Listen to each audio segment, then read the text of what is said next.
des étudiants, c'est plus une qualité qu'autre chose. Parce que quand on enseigne à des étudiants qui ont l'habitude des cours universitaires, il faut avoir un certain niveau. Et c'est ce qu'a le Rav Gérard Zizek. Donc ayez en tête que quand on cite le fait qu'il est directeur de la yeshiva, c'est plus une qualité qu'autre chose. Donc je le connais depuis une quinzaine d'années grâce à mon frère. Et c'est vrai que pendant le Covid, j'ai davantage apprécié ses enseignements. Et comme je l'ai dit à notre Rav, je suis passé du niveau 0,5 au niveau 0,7. Voilà, grâce au Rav Zizek. Alors, la conférence de ce soir est dédiée Leilou Nishmat. Alors, un de nos amis, Sylvain Alphon, qui n'est pas là ce soir parce qu'il est à Marseille pour d'autres circonstances, a perdu un de ses amis. Il a souhaité qu'on dédicace la conférence ainsi que le buffet. Leilou Nishmat, Michel Aaron, Ben Simcha, Partouche. Voilà, une petite photo pour... Voilà, bien. Alors, on a décidé avec le Rav Zizek, quand on a choisi le texte, eh bien, compte tenu de la situation en Israël, tout le monde est dans un état de sidération, bien que les choses évoluent de semaine en semaine. On a souhaité donner comme titre à la conférence d'apporter des réponses talmudiques à la situation en Israël. On reste sur ça ? On va voir. Très bien. Voilà. Bien. Bonsoir, Shavua Tov. Voilà. Regardez, je suis venu un peu avec du matériel. Mon épouse et moi, on écrit des livres. Donc là, c'est un livre, comme on n'est pas très loin de Pessah, c'est un livre extraordinaire de recettes de Pessah qu'a écrit mon épouse. Vous l'avez, Madame Gozlan ? Non, j'ai vos livres sur ma table de livres. Mais c'est mieux encore. Elle est plus douée que moi. Et c'est-à-dire qu'elle veut prouver dans son livre qu'à Pessah, on peut faire énormément de très bonnes choses et ne pas se limiter dans tout ce qu'il y a à faire. Donc vous regarderez après, c'est vraiment un chef-d'œuvre. Et moi, j'ai amené le dernier livre que j'ai publié il y a 2 ans. Ça s'appelle « Le dévoilement de l'âme ». Voilà, je vous conseille. Et on fera ça après, dédicacé, machin, bidule. Ça, c'est un. Et deuxièmement, je viens vous présenter aussi un projet que nous, la Yeshiva des étudiants, nous faisons. C'est un nouveau projet. C'est-à-dire que depuis 10 ans environ, nous sommes au centre rue Henri Murger, à Oale Yaakov, où le Rav habitant se trouve. Et donc c'est très très bien, mais ce centre doit fermer pour travaux, et donc depuis 3 ans, ils nous ont dit qu'ils vont fermer. Donc nous, notre centre qui est abrité à l'intérieur d'Henri Murger, nous allons déménager, mais alors où ? Ça, c'est Zatisho questionne. Et depuis quelques mois, nous louons un nouveau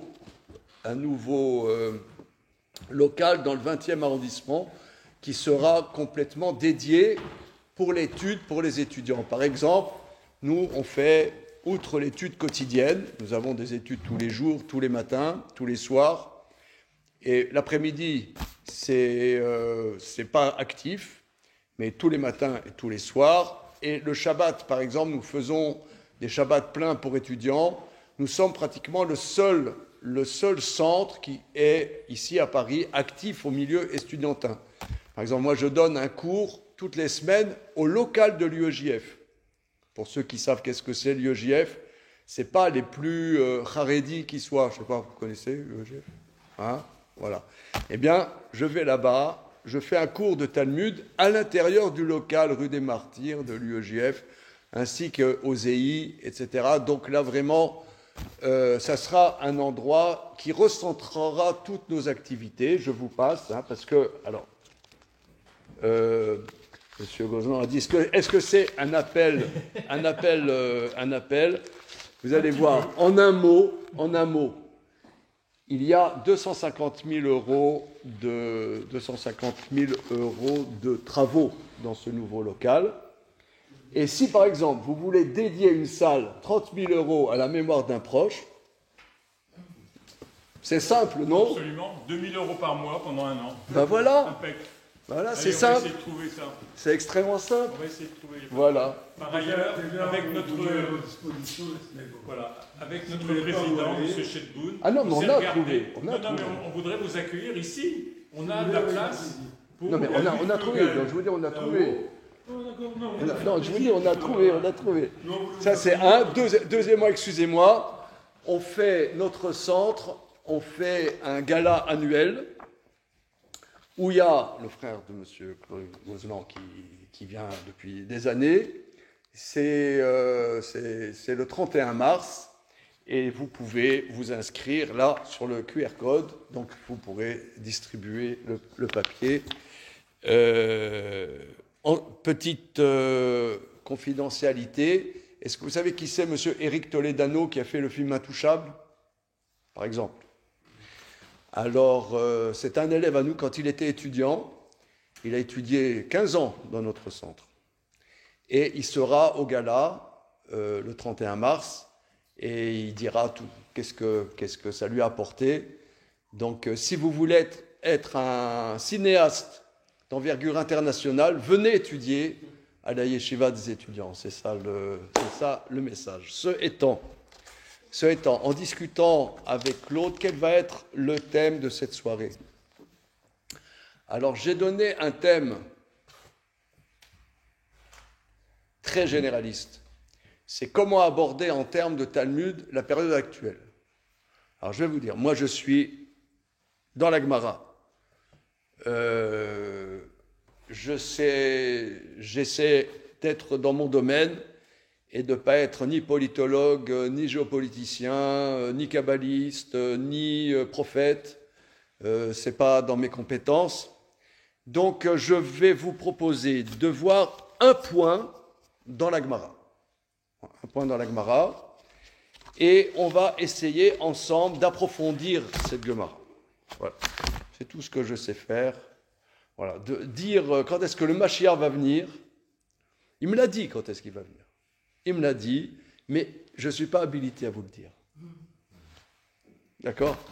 Alors, ce étant, on va faire une étude. C'est une étude et on va essayer d'approfondir le sujet que je vous propose.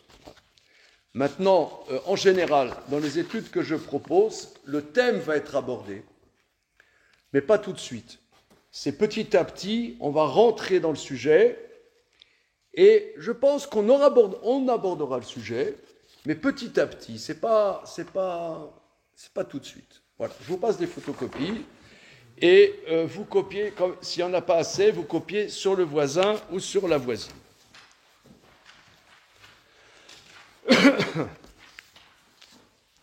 Ça, c'est une première feuille. Claude, peut-être, il y a aussi 2 feuilles.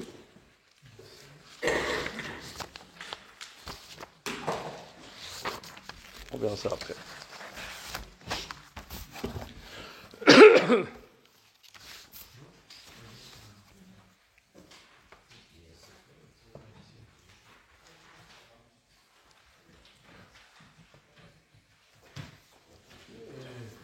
Voilà, ça c'est la première feuille. Et la deuxième feuille, il y a une deuxième feuille. Voilà. Pardon. Monsieur, c'est une deuxième feuille. Il faut travailler encore. Oui, une deuxième, c'est un autre texte.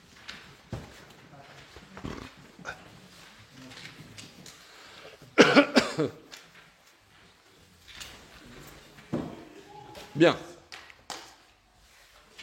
Alors, la première feuille que je viens de vous passer, c'est l'introduction de Rambam au Mishneh Torah.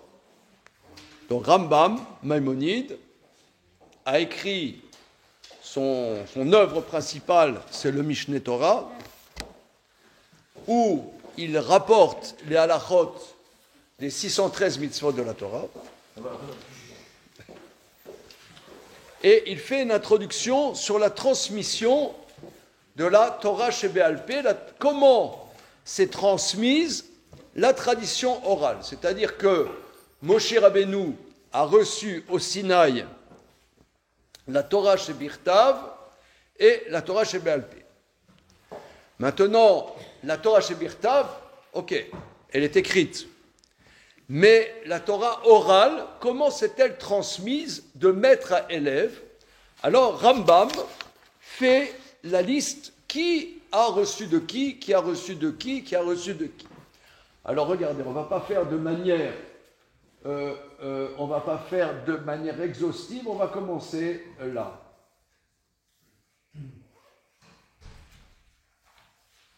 Omipneze Nikra Torah Shebe'alpe.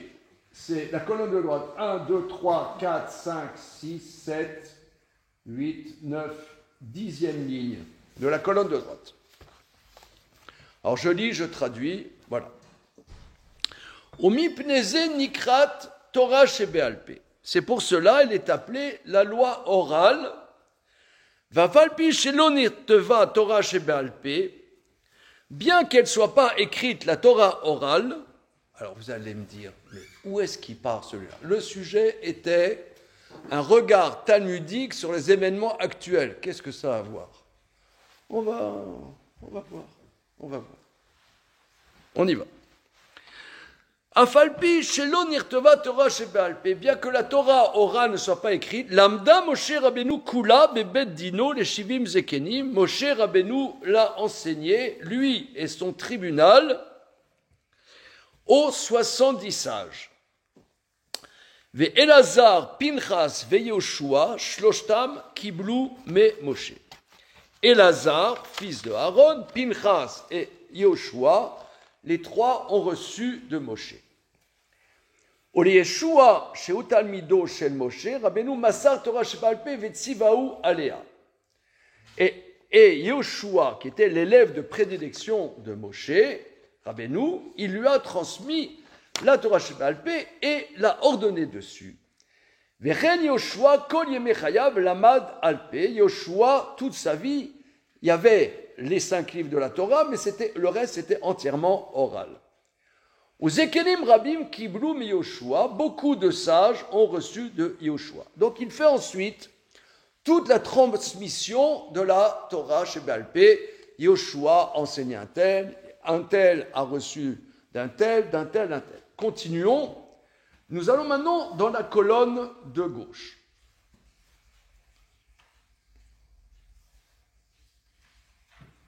Alors, ensuite, il y a la construction du second temple par Ezra, qui était Ezra, le plus grand maître de ce qu'on appelle les Anshe Knesset Agdola.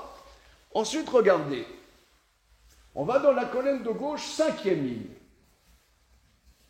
Yossi ben Yoazer, Ish Sreda, ve Yosef ben Yochanan, Ish Yerushalayim, Obedinam, Kiblu, me Antignus, be Obedin. Yossi ben Yoazer, homme de Sreda, et Yosef ben Yochanan, homme de Jérusalem, et leur tribunal ont reçu de Antignos et son tribunal. Donc là, vous voyez, ce sont des maîtres qui apparaissent dans Pirkei Avot. Dans Pirkei Avot, on voit Yossi ben Yoazer, voilà, Yosef ben Yochanan, Yoshua ben, etc., Antignos. Ensuite, Yoshua ben Perachia, Venata Yarbali, ou Bedinam, Kiblu, mais Yossi ben Yoazer, mais Yosef ben Yochanan, ou Bedinam. Ensuite, il y a eu Yoshua ben Perachia et Natai Arbali, et leurs tribunaux ont reçu de Yossi ben Yoazer et Yosef ben Yochanan. Yehuda ben Dabai et Shimon ben Shetach, au Bet Dinam, Kiblu, mais Yoshua ben Perachia. Entre parenthèses, est-ce que vous avez déjà entendu parler de Yoshua ben Perachia? Je ne parle pas au Rav habitant qui sait répondre. Je pose la question aux ceux qui ne savent pas. Non. Est-ce que vous avez déjà entendu parler de Yoshua ben Perachia? Comment? Dans Pirkei Avot. Mais à part ça. Comment? Pas vous. Alors, le Dieu des chrétiens, vous avez entendu parler? Non? L'acrobate. Ouais, dit l'acrobate. Était élève de Yoshua ben Perachia. C'est pour vous situer au niveau historique. Et la Gemara dit qu'il l'a mis à la porte de sa yeshiva. Il était dans la yeshiva de Yeshua ben Perachia, c'est dans le traité Sota, et il l'a mis à la porte pour des raisons qui sont citées là-bas dans le traité Sota. C'est pour vous situer au niveau des dates. Hein. Donc, Yoshua ben Peraria et Nathan Bali, voilà, ont reçu de Shimon ben Shatar. Shamaya v'Avtalion, Gere Atsedek, ou Bedina, Kiblu, mais Yehuda v'Shimon ou Bedina. Shamaya v'Avtalion étaient des convertis Gere Atzadik. Dans l'édition qu'on a, c'est Gere Atzadik, on dit aussi Gere Tzedek. C'était des convertis authentiques.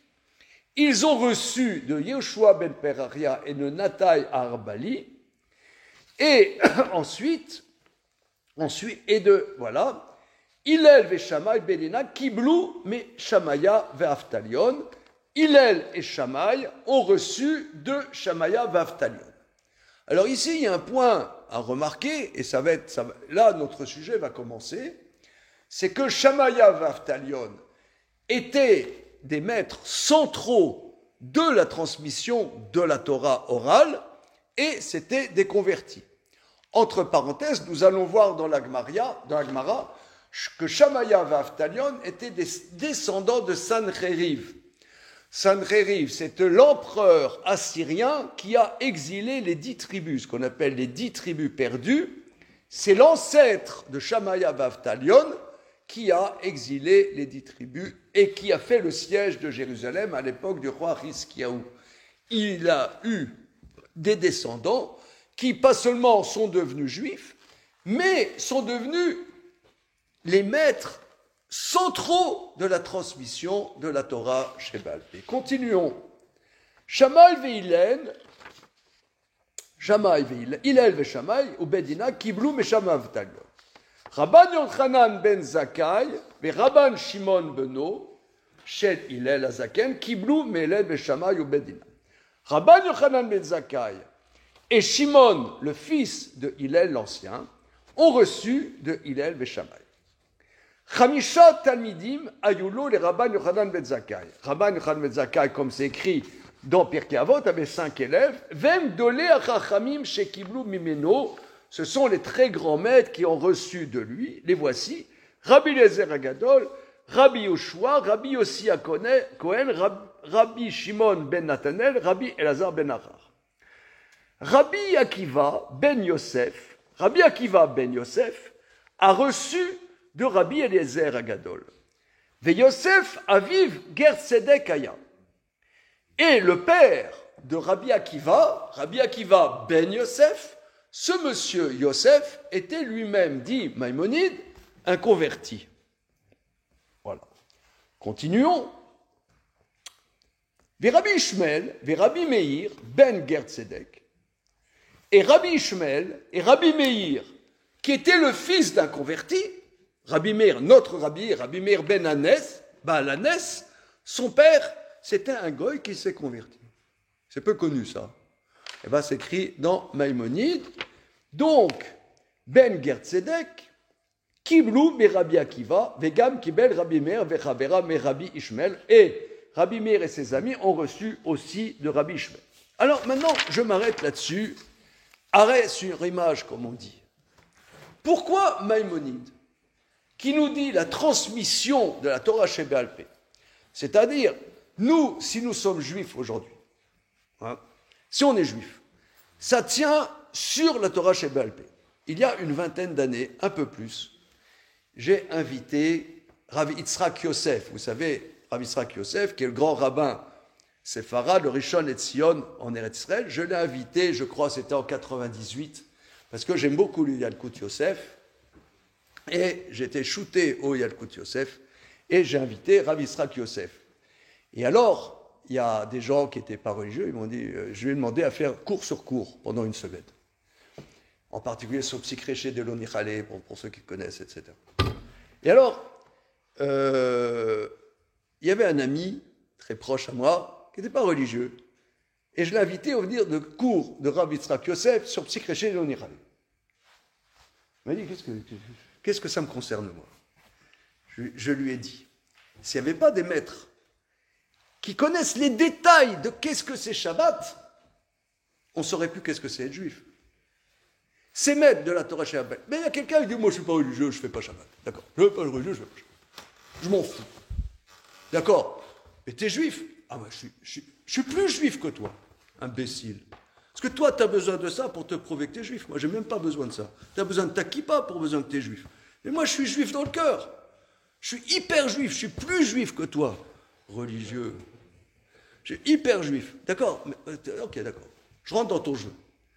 Mais si on ne savait pas qu'est-ce que c'est faire la Brit Mila, si on ne savait pas qu'est-ce que c'est les lois de Yom Kippour, si on ne savait pas qu'est-ce que c'est les lois du mariage, bah, être juif, ce serait pas concret. Donc toi, tu existes grâce à Rabbi Yitzhak Yosef, je lui ai dit. Allez, viens. Viens au cours. Donc là, ici, c'est quoi? C'est la Torah chez Béalpé. Les halachot précises. C'est halachot précises. Elles s'étudient, elles se transmettent. Il y a plein de choses qui ne sont pas écrites. Prenons par exemple aujourd'hui, il y a plein d'halachot qui... Prenons un exemple. Une mère porteuse.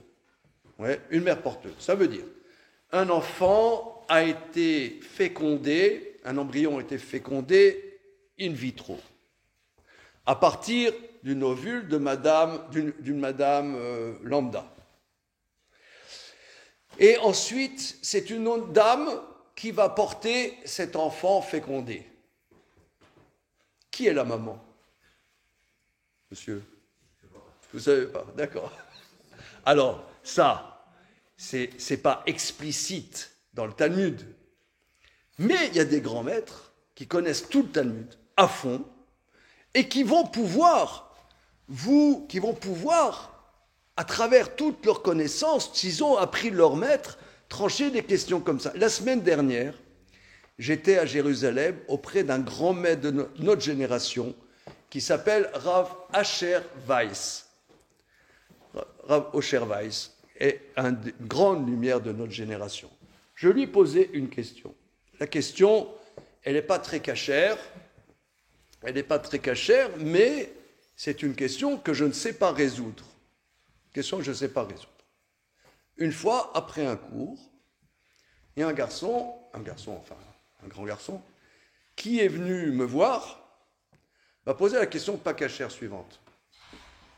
Une fois, il est allé au resto avec une fille, puis plus aussi affinité, vous voyez ce que je veux dire. Bien. 3 mois après, la fille juive l'appelle, j'attends un enfant de toi.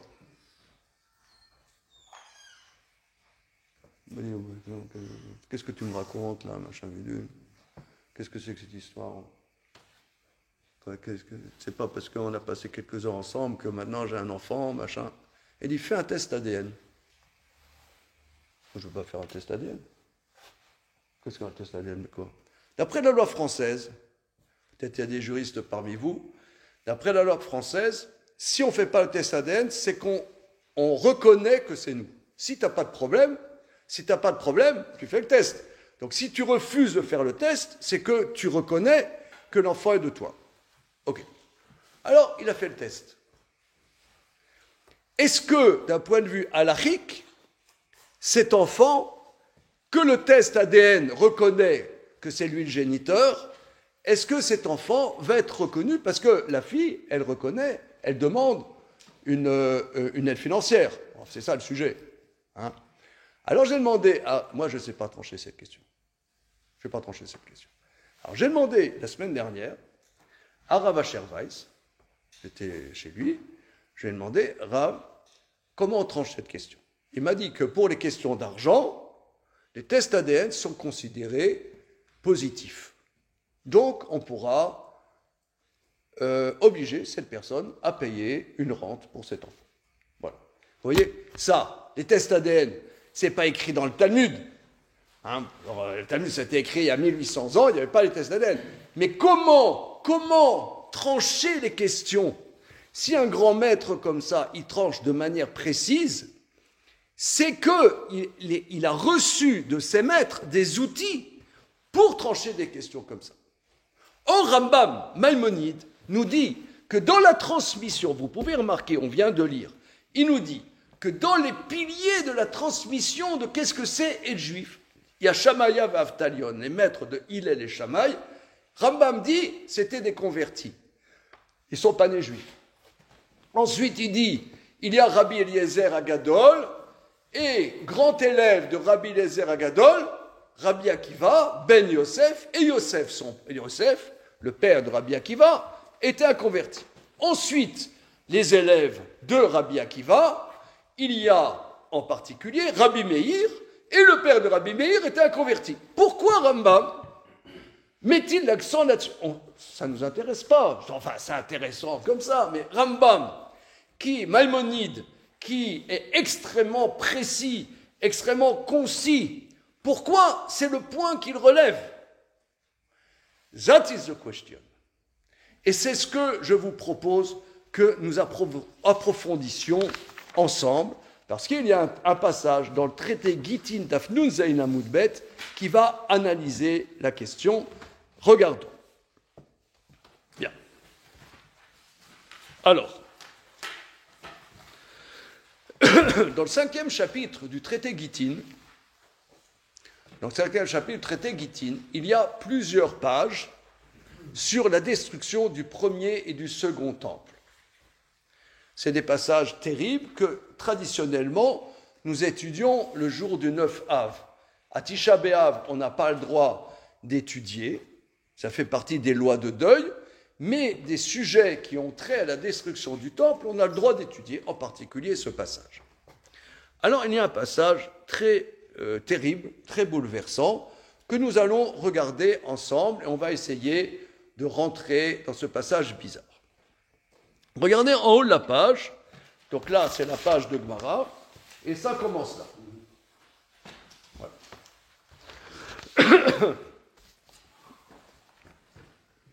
Amar Rabbi Chia bar Avin, Amar Rabbi Yoshua ben Korcha. Rabbi Chia bar Avin rapporte au nom de Rabbi Yoshua ben Korcha. Certains disent que Rabbi Yoshua ben Korcha était le fils de Rabbi Akiva, parce que Korcha, ça veut dire quoi en hébreu? Kareach. Comment? Chauve. C'est-à-dire chauve. Or, la Gemara dit que Rabbi Akiva était chauve. Bon. Rabbi Akiva était chauve. Donc, certains disent que Rabbi Yoshua ben Korcha, Rabbi Yoshua, le fils du chauve, certains disent c'était le fils de Rabbi Akiva. Bon, c'est des discussions.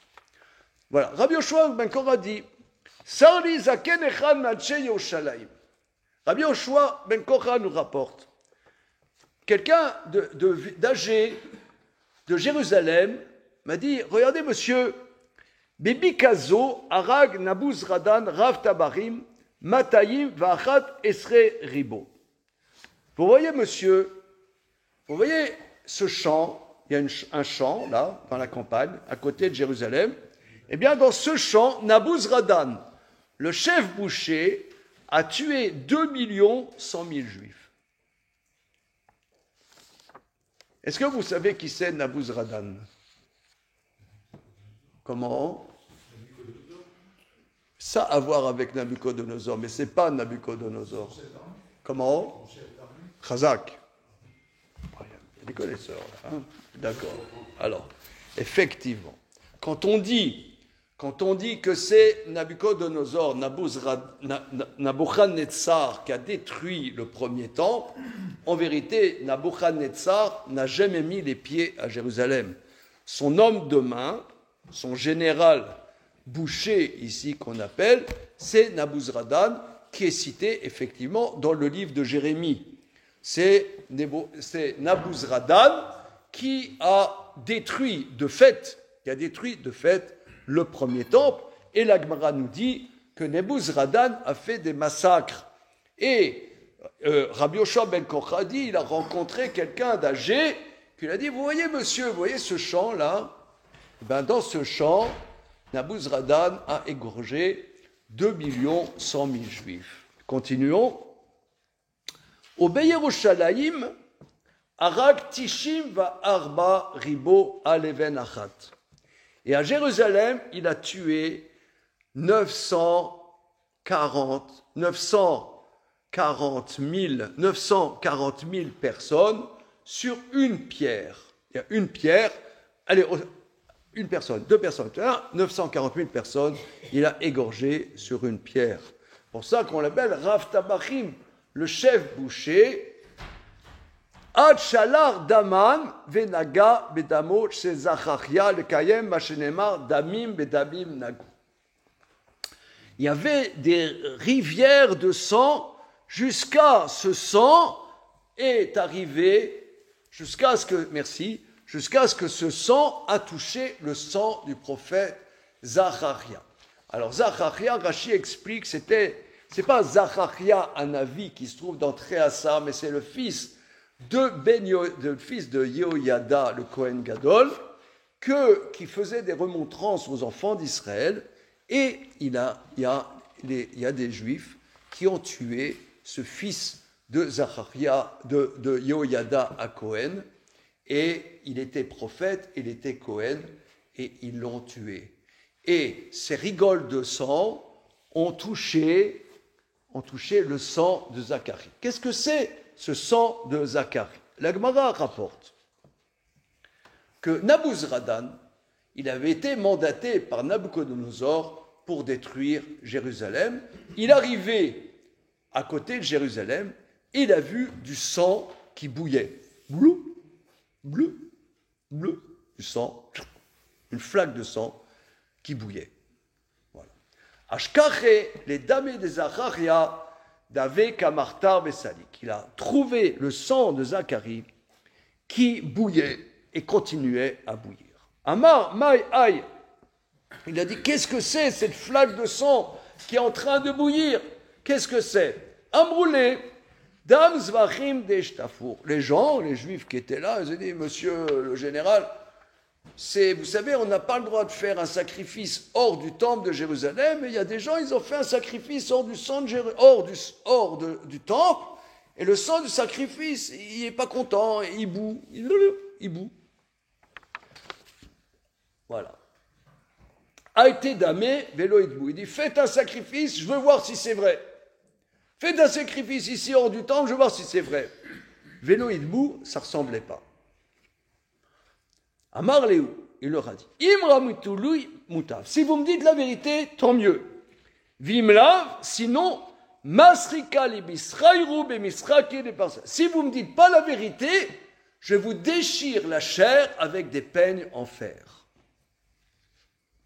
Amroulé, il lui a dit, Maïne malar, monsieur le général, qu'est-ce qu'on peut vous dire? Navi avaband avec amocharlan bemiledishmaya. On avait un prophète, il nous faisait des remontrances avec des paroles du ciel. On le supportait pas. Kaminan il avait, vekatinale.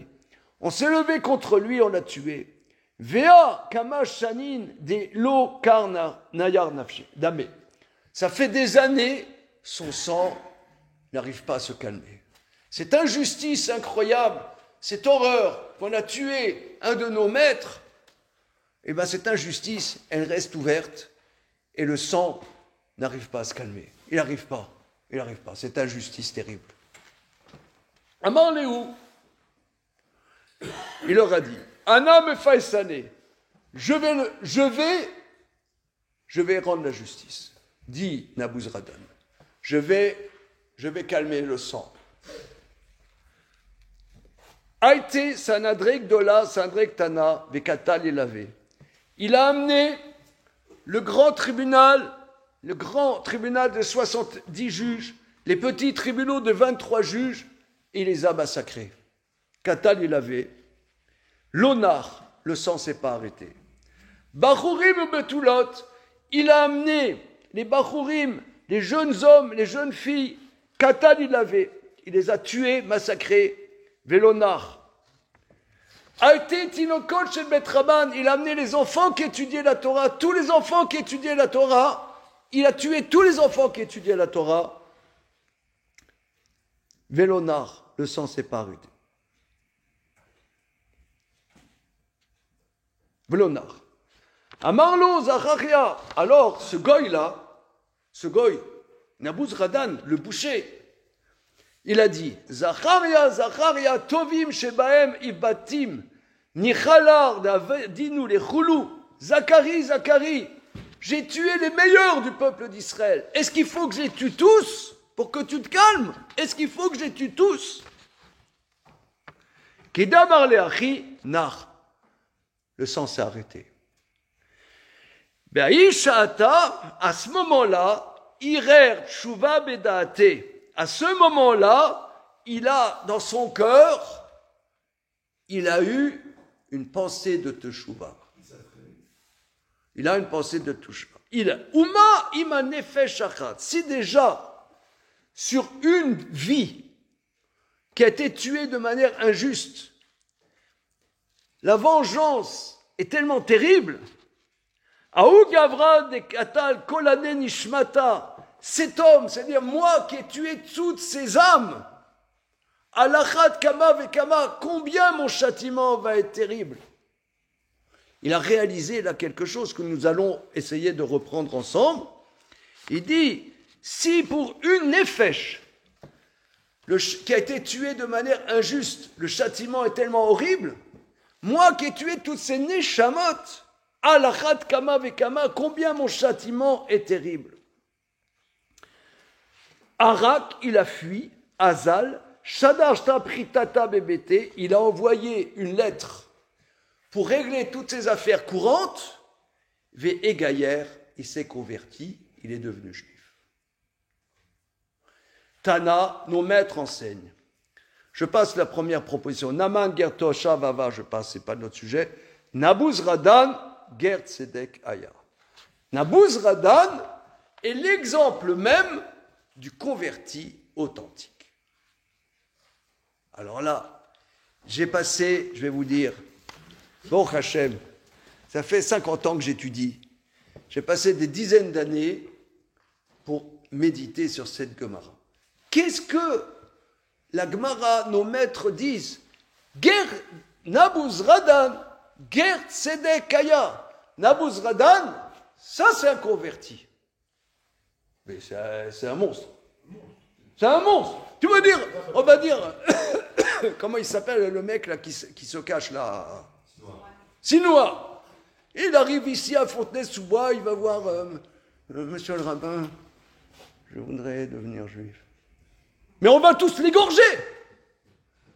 On va l'égorger. On va les tomber dessus. On va lui arracher les yeux. La main dit, voilà, c'est un bon converti. Qu'est-ce que c'est ce délire? Qu'est-ce que... Rav Tabachim.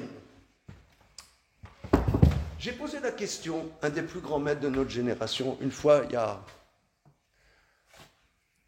c'était il y a une quinzaine d'années. J'ai passé Pourim à Bnei Brak. J'ai passé Pourim à Bnei Brak. Et j'étais déguisé. J'étais déguisé. Et il y avait Rav Berl Povarsky, Rosh Yeshiva de Ponovitch,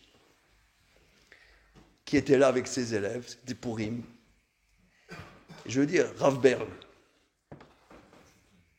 comment ça se fait que le tribunal rabbinique a accepté Nabuzradan? Parce qu'il y a une halakha dans Rambam, un goy qui était chayav mita en tant que goy, s'il se convertit, il garde toujours sa condamnation à mort. Or là, tuer un juif, t'es condamnable à mort. Il s'est converti. Mais alors tout de suite après, on l'a tué. J'ai posé cette question à Rav Berl. Voilà, à Pourim. Vous l'avez plombé sa journée.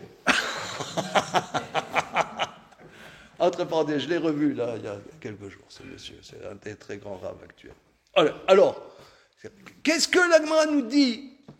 Gert Sedek Aya. Si on nous dit si noir, il vient ici. Et là, monsieur Chedboul. Comment? Monsieur Chedboul. Il dit, monsieur Chedboul, je voudrais devenir juif. Mais vous nous appelez, vous avez sur le WhatsApp de la communauté, venez, il y a si noir, on va lui casser la figure. Qu'est-ce que c'est que ce délire? Qu'est-ce que c'est que ce délire? On veut nous dire qu'est-ce que c'est un Gert Sedek? Et regardez la suite de la Gemara. Regardez la suite. Nabuzradan Gert Sedek Aya. La Gemara continue. Mais Bnei Banav chez Laman, Lamdu Torah Bebnei Brak. Des petits-fils de Haman ont enseigné la Torah à Bnei Brak. Mais Bnei Banav chez Sisra, Lamdou Tinokot Beyerushalayim, des descendants de Sisra, ont enseigné aux enfants la Torah à Jérusalem. Mais Bnei Banav chez Sanrerim, Lamdou Torah Berabim, des petits-fils de Sanrerim ont enseigné la Torah à la communauté, à tout le peuple juif. Maninu, qui sont-ils? Shamaya, Vaftalion, comme on l'a vu dans Maïmonide, les maîtres de Hillel et de Shammai. Alors, ici, la Gemara nous dit que Sancheriv, c'est lui qui a fait le siège de Jérusalem à l'époque du roi Hiskiaou et qui a exilé, perdu les 10 tribus. Sisra, c'est lui qui a fait la guerre contre la prophétesse de Bora, comme on dit dans la Haftara, dans Parashat Vaishlach. Sisra. Et Aman, Aman, on dit un rachat. Aman, il n'y a pas de plus grand rachat. Il a fait un décret d'extermination d'Am Israël. Et les Chachamim nous disent, il a des petits-fils qui sont devenus juifs. Pas seulement ils sont devenus des petits juifs, mais des maîtres dans le peuple juif. Les kabbalistes disent, il y a Rabbi Menachem Azaria Mefano, il a écrit sur la base des écrits du Harizal, un livre qui s'appelle Sefer HaGilgulim. Il explique qui sont les descendants de Haman qui enseignaient la Torah à Bnei Brak. Quand on va dans la Gemara, Rav Shmuel Bar Shilat, c'est le descendant de Haman. Et qui est le descendant de Sisra? C'est justement Rabbi Akiva. Rabbi Akiva, mais Bnei Banav Shel Sisra Lamdu Torah Beyerushalayim, c'est Rabbi Akiva, descendant de Sisra. Alors, comment ça se fait que des plus grands rachats de leur descendance, pas seulement il y en a qui sont devenus juifs, enfin ils sont devenus juifs, bon, tu t'assieds là, t'es un guerre, on t'appelle au Sefer Torah, Rabbi Chaim Ben Avraham, ok, il monte au Sefer Torah, il compte dans le minyan, sa vie, la vie est belle. Mais pas seulement ça, la Gemara nous dit, ces petits-fils de rachat sont devenus parmi ceux qui ont transmis la Torah chez BLP, et c'est ce que Rambam nous dit. Qu'est-ce que c'est que cette histoire? Qu'est-ce que c'est que cette histoire? Alors, il y a, je vais vous dire, on peut méditer jusqu'à la fin de nos jours, et même dans Olam Haba, on continuera à réfléchir sur cette Gemara. Mais au niveau simple, quand il se passe des choses horribles, comme notre peuple a vécu le 7 octobre, il y a le monsieur qui m'a amené là, monsieur Cyril, qui m'a amené, on a discuté dans la voiture tout à l'heure. Est-ce qu'actuellement, il y a un éveil de Teshuvah actuellement? Je ne crois pas qu'il y ait un éveil de Teshuvah actuellement. Je ne crois pas. Mais par contre, il y a des individus qui s'éveillent. C'est ce qu'on voit ici dans la Gemara, que même le plus grand rachat, il peut être confronté à des choses et à l'intérieur, dans sa neshama, il peut s'éveiller à quelque chose. Je pense qu'aujourd'hui, il y a des individus, juifs, non-juifs. Par exemple, il y a des non-juifs, des fois, la plupart des non-juifs, on est choqués par leur réaction. Ici en France, c'est atroce la réaction qu'on voit souvent. Et des fois, il y a des goïs, ça les fait réfléchir. Et ce n'est pas de manière générale, c'est au niveau individuel. Au niveau général, il y a de l'antisémitisme. Mais individuellement, il y a des gens qui s'éveillent.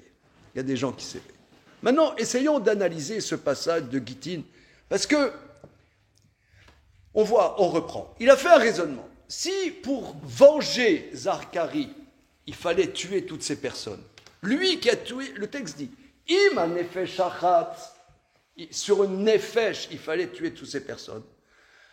Aou Gavra de Katal Kolane Nishmatin, cet homme qui a tué toutes ces âmes, pas seulement nefesh, mais des âmes. Le texte dit, ça passe de nefesh à neshamot. Alachad kama vekama, combien mon châtiment va être terrible. Irer tshuva bedate, il a eu un éveil dans sa de tshuva, vegayer, il s'est converti. Il s'est converti. Mais qu'est-ce qu'il a compris dans le peuple juif? Il déteste le peuple juif. Pourquoi il s'est converti? Ah, moi, j'explique comme ça. Je propose l'explication suivante. Et ça, c'est des notions souvent de l'antisémitisme.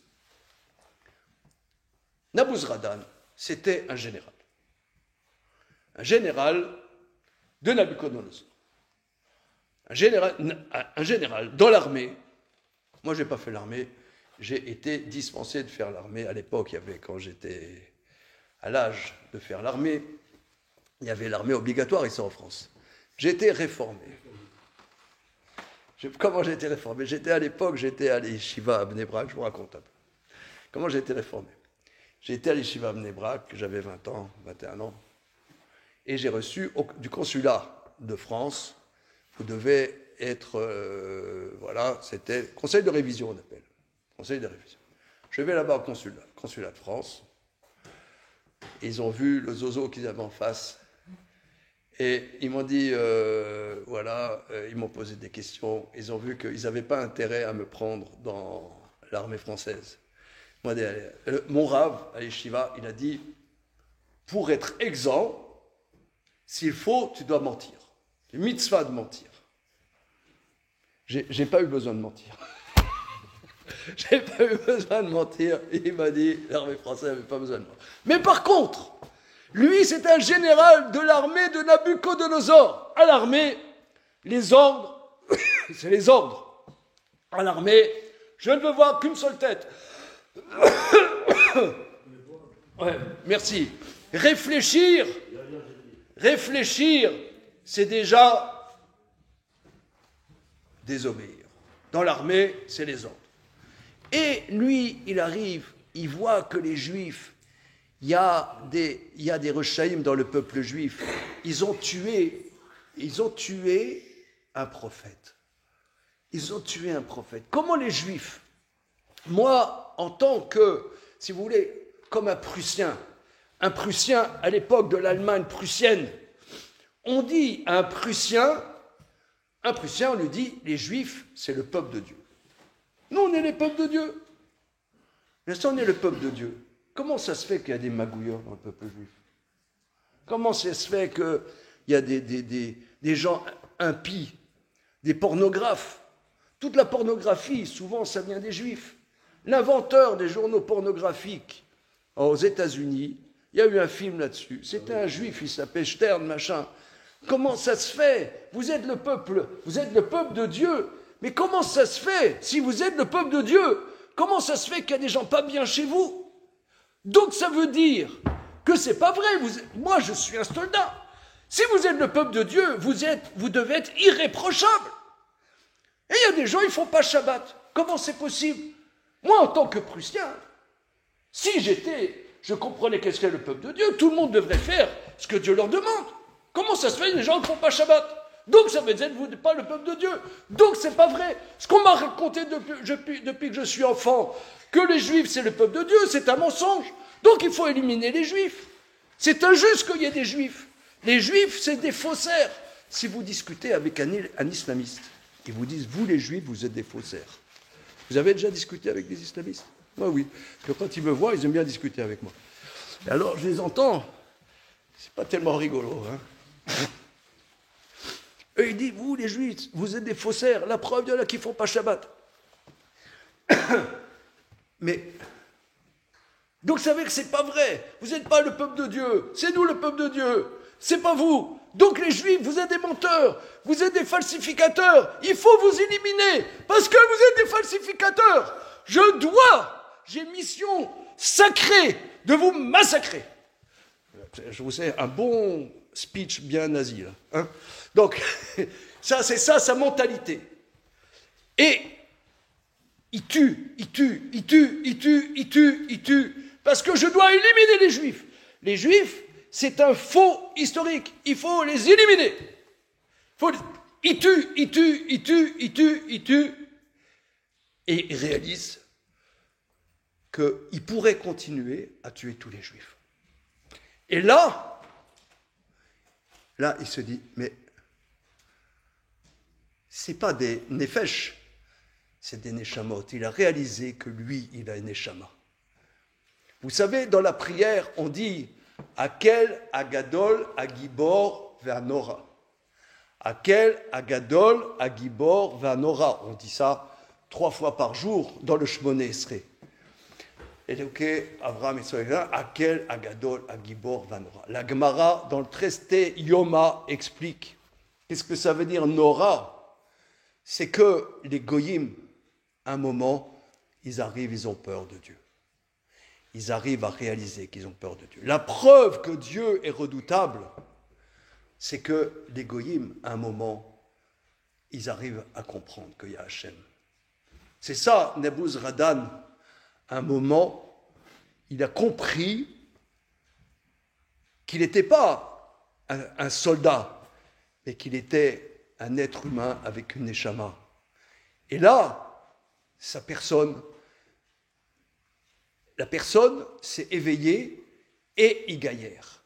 Qu'est-ce que ça veut dire Igaïère?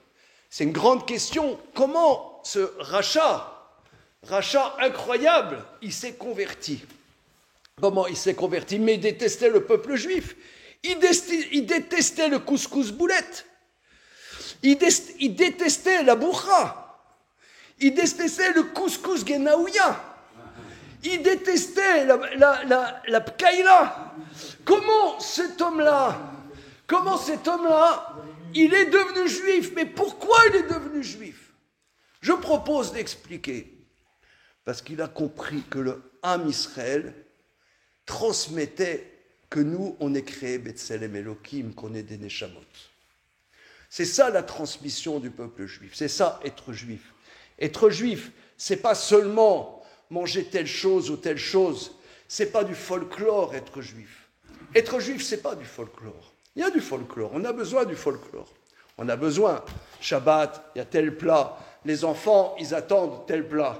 Ça, qu'est-ce que c'est Shabbat? Ouais, dans ma famille, on dit c'est le poulet vendredi soir. Voilà. C'est le poulet. Le Shabbat, c'est le poulet. Donc c'est sûr qu'il y a le folklore, c'est vital. Mais l'essence du Ham Israël, l'essence, c'est pas ça. L'essence que nous transmettons, que nous sommes pas, on n'est pas des machines, on est des neshamot. C'est ça ce qu'il a compris, c'est ce qui est écrit dans la Gemara. Ima nefesh achat kar, al kol hanen nishmatim, sur toutes ces neshamot.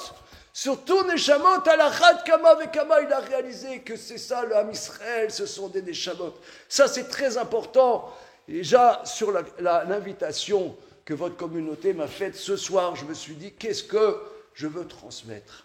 Le Ham Israël, nous transmettons que nous ne sommes pas des machines, nous sommes des neshamot. Ça, c'est fondamental, parce qu'aujourd'hui, il y a ce qu'on appelle l'intelligence artificielle. Les machines sont beaucoup plus efficaces que nous. Moi, par exemple, j'ai un petit centre, très modeste, mais il y a des salariés. Les salariés, des fois, on aimerait que ce n'est pas des salariés, on aimerait que ce soit des machines. Parce que les salariés, on aimerait leur foutre des baffes. Non, je ne sais pas. Je parle à des gens qui ont un peu d'expérience dans la vie, non? C'est difficile de travailler avec des êtres humains. On demande quelque chose à quelqu'un, il le fait de travers, il n'a pas compris qu'est-ce qu'on lui a demandé. C'est horripilant. On aimerait mieux des machines. Les machines, c'est bien, tu débranches, tu branches, tu redébranches. Tu ne vas pas te mettre en colère contre une machine. Enfin, moi, je pète un câble avec des machines, mais bon. Mais travailler avec l'humain, c'est difficile, l'humain. C'est difficile, il faut se comprendre. Il faut se comprendre. Il y en a maintenant, par exemple, aujourd'hui, chez les jeunes, ils ne veulent plus se marier. Ils ne veulent plus se marier. Pourquoi? Parce qu'ils discutent, ils chattent sur l'ordinateur. C'est super. Quand tu vas vivre, tu vas partager ta vie avec quelqu'un, il faut se comprendre. Oh, c'est compliqué, ça. Ça, c'est trop compliqué. C'est mieux les machines. Je préfère être un geek que me marier. Ouais. Parce que là, la machine, je m'en fous de la machine. Mais quelqu'un, il se marie, un homme, il se marie avec une femme. Bon, style, il faut la comprendre. Oh là là là, quelle prise de tête. Ça, c'est le comble. En plus, il faut comprendre l'autre. N'est-ce pas, monsieur? Hein? Ah, c'est le comble. En plus, il faut comprendre l'autre. C'est une catastrophe. C'est une catastrophe. Au moins, tu as une machine, c'est bon, ça roule. Mais c'est très très important, ça. Ça, c'est très important. Lui, c'était un soldat. Un soldat, c'est une machine. Il y a des protocoles, tu arrives, ta. Quand tu arrives, par exemple, moi j'ai dit discuter, parce que j'ai le fils d'un de mes meilleurs amis qui était à Gaza. Quand il y a eu le premier drame chez les soldats là-bas, il y en a 8 la première fois, au bout d'un mois, il y en a 8 qui sont morts, ou 7 ou 8. Eh bien, le 9e, c'est le fils d'un de mes meilleurs amis qui n'est pas mort. C'est le seul du groupe qui n'est pas mort. Il a vu tous ses copains et le lieutenant qui était leur chef. En vérité, qu'est-ce qui s'était passé? Normalement, c'est lui qui avait je ne sais pas comment ça s'appelle, la mitraillette. C'est lui qui devait rentrer dans la maison. Et cette maison, elle a été piégée. Mais pour une raison qui encore aujourd'hui ne sait pas, c'est le lieutenant, il a dit je passe devant. Et il a tué, il était tué. Et c'est lui qui devait être tué, ce jeune-là. C'est lui qui devait être tué, un jeune de 21 ans. Lui, il a eu finalement que des égratignures. Il a eu tous ses copains qui sont morts. Comment il va s'en sortir qu'à que le roulette, c'est très, très, très, très, très, très dur. Mais un soldat, il a des protocoles. Il doit suivre le protocole. S'il ne suit pas le protocole, il enfreint. Un soldat, c'est un soldat. Lui, Nabouzradan, c'était un soldat. Un soldat presque, si vous voulez, si je peux m'exprimer ainsi, ce n'est pas un neshama. Un soldat, il y a les ordres. Comme d'ailleurs à la Seconde Guerre mondiale, il y a eu le procès Eichmann à Jérusalem en 61-62. Il y a eu le procès d'Eichmann. On lui a dit, mais comment, monsieur, vous avez fait tous ces massacres? Qu'est-ce qu'il a répondu? J'ai exécuté les ordres. C'est horrible. Nebuzradan, lui, c'est les ordres. Mais il a réalisé, dans tous ces massacres, il a réalisé que c'était une neshama. Et il est devenu juif. C'est ça ce que nous, le Ham Israël, on transmet. On transmet qu'on n'est pas des machines, nous sommes des neshamot. C'est pour ça, d'ailleurs, que les goyim, pas tous, mais beaucoup, nous exècrent. Parce qu'on leur renvoie qu'on est des êtres responsables, qui doivent se prendre en main, qu'on n'est pas des machines. On ne peut pas se débarrasser de notre responsabilité. Nous sommes des neshamot, ça veut dire que nous sommes des êtres responsables. Quand on dit Baal kocha ata chai, Baal kocha ata met, Baal kocha ata atil liten din becheshbon, tu devras rendre des comptes de ce que tu as fait. Si tu es neshama, ça veut dire que tu es un être libre. Tu n'es pas conditionné. Si tu es libre, ça veut dire que tu es responsable, tu devras rendre des comptes. Et ça, beaucoup de l'humanité ne supportent pas. Ils ne supportent pas que nous soyons juifs. Ils ne supportent pas qu'on soit libre. Ils veulent qu'on soit des machines. Par exemple, il y en a, vous avez entendu ça à l'école, qu'on descend du singe. C'est cool de descendre du singe. On descend du singe, c'est des singes évolués. Ça veut dire qu'on n'a aucune responsabilité. Extraordinaire. Ce serait beaucoup mieux de descendre du singe que descendre d'Adam Arishon. Vous n'êtes pas d'accord? Maintenant, on ne mange plus des bananes, on mange des hot dogs, on mange des McDo. Ouais, c'est bien. C'est la machine à consommer, elle continue. On est des hommes libres. C'est ça ce qu'il a réalisé. Et c'est ça ce que la transmission de la Torah chez Béalpé passe par des gens comme ça. Alors ça, c'est le Maharal de Prague, dans 2 endroits, dans le Chidushé Agadot, dans ses commentaires sur l'Agmara, des passages comme ça de l'Agmara, ce qu'on appelle l'Agada, et dans le Netzar Israël, il analyse ce passage. Et il pose la question, le Maharal, comment ça se fait que des plus grands rachats sont descendus, pas seulement des convertis, mais des maîtres éminents, centraux de la Torah. Et le Maharal dit, c'est un passage qu'il faut beaucoup méditer, il dit, si des gens se sont opposés de toute leur force contre le peuple juif. Cette force d'opposition, cette énergie, c'est sûr qu'il y avait de la kedusha dans cette énergie. Parce que quelqu'un qui a des forces qui sortent du normal, de mettre toute son énergie pour attaquer le peuple juif, dit le Maharal, cette énergie, c'est sûr qu'elle vient d'Akadosh Baruch Hu et qu'il y a une dimension de kedusha et que si eux, ils sont dans la Touma, mais cette kedusha, elle va se transformer dans la sainteté et dans la Torah elle-même. Alors regardez ça aussi, c'est pour ça que j'ai pensé apporter ce passage incroyable, un regard talmudique sur les événements actuels. Je veux voir d'ici que nous, on a un regard, il y a les bons et les méchants. Comme quand on était enfant, il y a les cow-boys, il y a les Indiens. Les bons, c'est nous, les Juifs. Les méchants, c'est ceux qui s'attaquent au peuple juif. On est d'accord? Moi, je suis d'accord. Et il faut être solidaire de Ham Israël. Pas solidaire, on est à l'intérieur de Ham Israël. On est à l'intérieur de Ham Israël. On est Ham Israël. Maintenant, ici, on voit nos maîtres. Ils voient quelqu'un qui s'attaque au peuple juif. Il dit, mais un homme, normalement, il cherche son confort. Un homme, il cherche dans la vie. Il cherche son confort. Il cherche à vivre peinard. Pourquoi quelqu'un y mettrait son énergie à s'attaquer au peuple juif? C'est qu'il a un problème. Ce problème-là, cette énergie, il y a quelque chose de positif là-dedans. Ça, si moi j'étudiais pas la Torah, jamais je penserais à un truc pareil. Jamais je penserais à un truc comme ça. Pourquoi il ne veut pas être peinard? T'as qu'à être peinard. J'ai un ami, Goy, qui est spécialiste en géopolitique.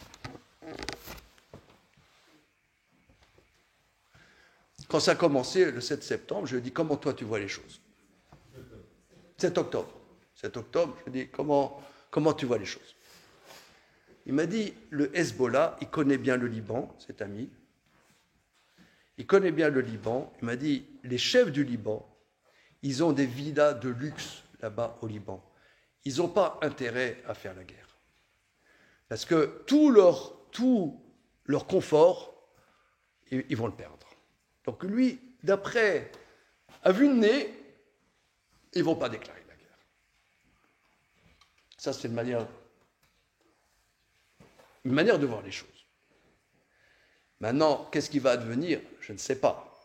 M'a-t-il dit, ils ont accumulé tellement de richesses, tellement d'intérêts, tellement de confort, tellement de luxe, que déclarer la guerre, toutes leurs maisons, tout leur luxe, tout ça, ça va être foutu. Ils n'ont pas intérêt. Donc ici, le Maharal dit, des gens qui sont dans le luxe, qui sont tranquilles, pourquoi s'attaquerait-il au peuple juif? Cette énergie, elle n'est pas naturelle. C'est une énergie l'énergie, c'est de la kedusha. L'énergie, c'est de la kedusha. Si eux, c'est des rachats, mais en vérité, ils sont véhicules d'une recherche de quelque chose.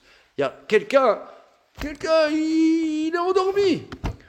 Pourquoi il cherche à s'attaquer au peuple? Il a un problème. Ce problème, il y a une sainteté dans ce problème. Et cette sainteté, c'est elle qui va être génitrice d'un renouveau dans l'étude de la Torah. Ça, si moi, j'étudie pas ces commentaires, jamais j'aurai une vision comme ça, vous voyez. Ça, c'est la nécessité vitale d'étudier la Torah. C'est d'arriver à avoir une vision. Vous voyez, par exemple, il y a quelqu'un, il s'attaque à moi. Moi, je dis, c'est un imbécile. C'est un méchant. Parce que moi, je vois que moi. Je ne sais pas de comprendre quel est son problème à lui. Quel est son problème à lui? Nos maîtres du Talmud, de la Gemara et les commentateurs, ils ont dit, essaie de comprendre quel est son problème.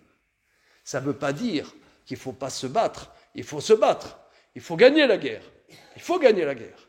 Mais nos maîtres ici nous éveillent à une manière autre de voir, qui n'est pas instinctive. Ça, c'est ça la Torah. La Torah, c'est un renouveau. C'est ce renouveau, dit la Gemara d'Afnun Zayin Amud Bet, c'est justement ce que Maïmonide nous dit, que parmi les maîtres centraux de la transmission, c'était des Guérets de Sédek. Et pas seulement des Guérets de Sédek, simples, mais des Guérets de Sédek qui viennent du pire. Mais s'attaquer au peuple juif, c'est que tu as un problème, tu as une problématique. Ce mouvement-là, qui te sort de ton confort, ça veut dire sortir de son confort, il y a une certaine kedusha là-dedans. Et je conclurai là-dessus.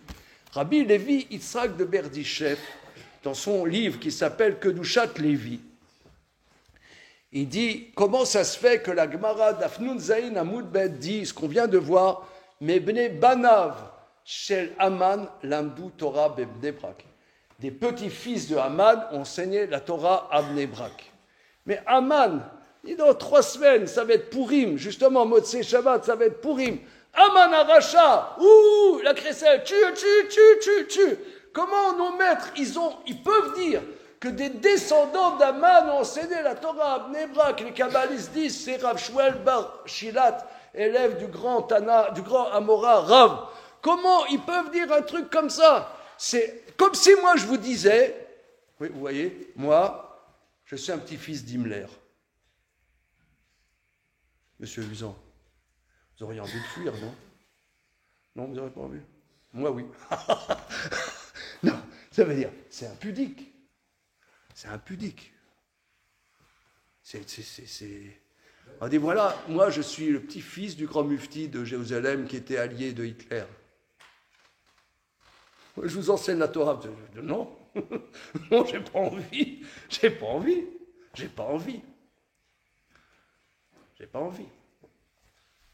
Alors, Rabbi Lévi Yitzhak de Berditchev, il dit dans Kedushat Lévi, comment c'est possible? Réponse.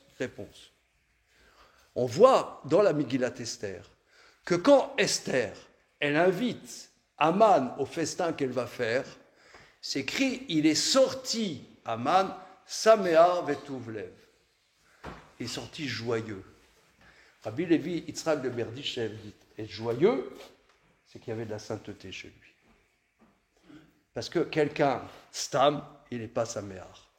Un homme Stam, oui, par exemple, je ne sais pas. C'est quoi la religion ici en France? C'est quoi le culte ici en France? C'est faire la tête.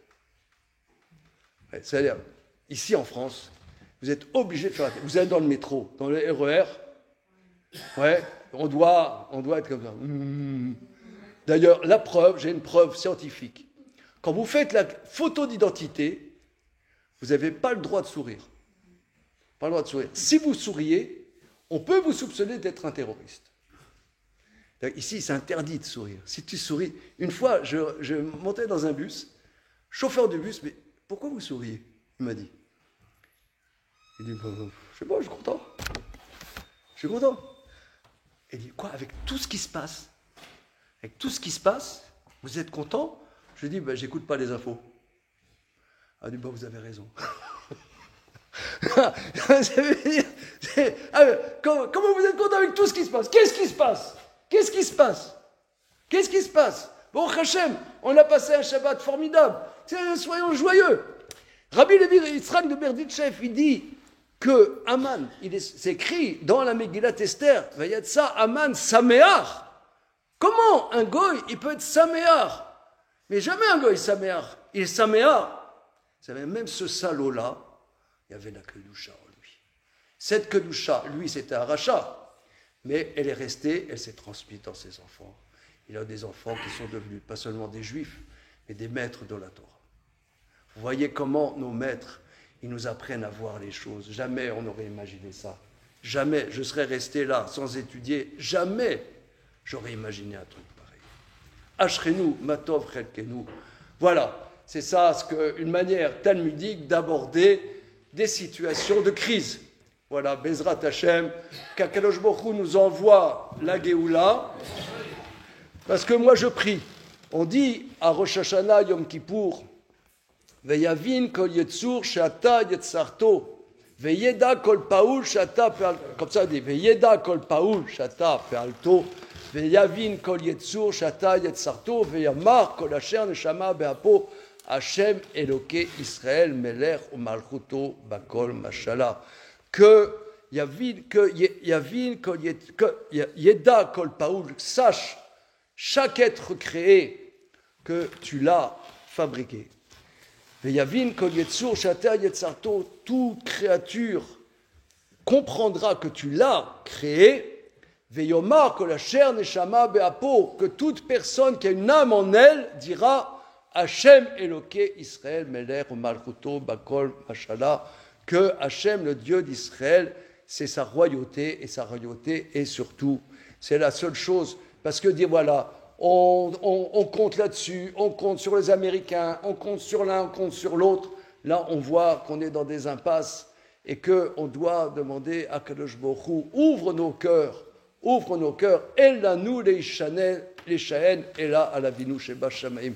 Nous n'avons sur nous reporté que sur notre Père qui est dans le ciel. Et je prie que le gouvernement israélien, Binyamin Netanyahu, ils disent Ve yeda kol paul shata pe'alto ve'yavin kol yetzur kata yetzarto, qui dit ça et que son cœur s'ouvre et qu'on comprenne qu'il n'y a que Akadosh Baruch Hu qui peut nous sortir des impasses, parce qu'on est tous otages, ce n'est pas seulement 140 étages, tout le peuple juif est otage. On se sent otage de cette situation qui est terrible. On dit chaque jour dans la prière la traversée de la mer Rouge. Pour dire Aziashir Moshe, la traversée de la mer Rouge est un événement central. Pourquoi on le dit tout le temps? On dit dans la prière Shacharit, on dit dans la prière de Maariv que Mikamocha Be'elim Hashem, etc., que tout le peuple juif a dit la Shiratayam. Pourquoi c'est tellement central? Tout le temps, on parle de la mer Rouge. Parce que nous, les enfants d'Israël, on est tout le temps en face de la mer Rouge. On est dans des impasses. Et que Akadosh Baruch Hu, nos maîtres, nous éduquent à comprendre que dans ces impasses, nous n'avons que à demander à Akadosh Baruch Hu qui nous sorte de ces impasses. Ce n'est pas parce qu'on aura plus de missiles, plus d'intelligence. On a vu que notre intelligence, on s'est targué d'être le pays le plus intelligent du monde. Et c'est vrai, on était le pays le plus idiot du monde. Incroyable. Plus intelligent ou plus idiot? Eh bien, on était idiots. Incroyable. Incroyable. Donc, c'est pour nous apprendre que ce n'est pas notre intelligence qui va nous sortir. C'est au-dessus de l'intelligence. C'est pour ça, pour Purim, où Dieu a sauvé le peuple juif, on doit boire. C'est une obligation de boire. Pourquoi? Pour comprendre que la Yeshua, elle est au-dessus de notre intelligence. Quand on boit, notre intelligence, elle est un peu pompette. Ouais, comprendre que c'est une intelligence au-dessus de la nôtre. Les Ma'ala Minadat. Voilà. Merci les amis. Je félicite le Rav.